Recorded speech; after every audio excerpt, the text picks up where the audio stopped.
as I sat at my desk, staring out the viewport of our space station. I couldn't help but feel a sense of unease. The dying star we orbited cast an eerie glow over the desolate landscape, a constant reminder of the fragility of our existence. I was a writer, a weaver of tales, and this place was my sanctuary. But on this particular day, my solitude was disrupted by a dire warning from an unknown sender.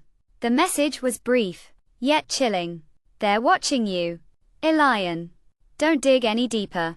At first, I dismissed it as a prank, but the words lingered in my mind like a shadow. I had been researching a new novel, a story about the early days of our space station, and I had stumbled upon some inconsistencies in the official records. It was nothing concrete, just a nagging feeling that something was off. But now, with this warning, I couldn't shake the feeling that I was onto something. I tried to focus on my writing, but my mind kept wandering back to the message. Who was behind it? And what did they want me to stop digging for?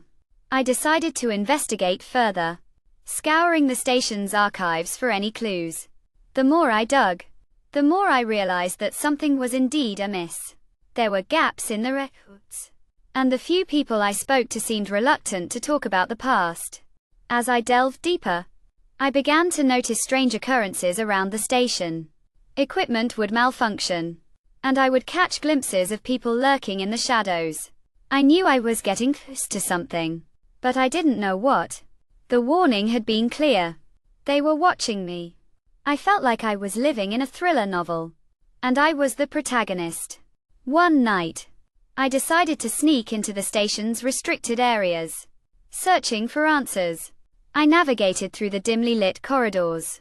My heart pounding in my chest, I stumbled upon a hidden room, filled with ancient computers and dusty files.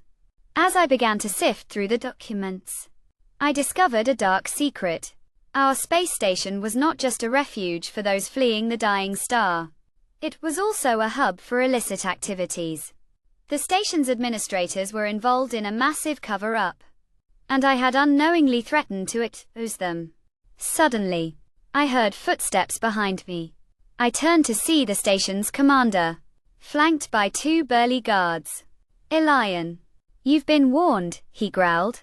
You're a threat to our way of life. You need to be silenced. I knew I was in grave danger. I tried to reason with him, but he was beyond reason. The guards closed in, and I prepared for the worst.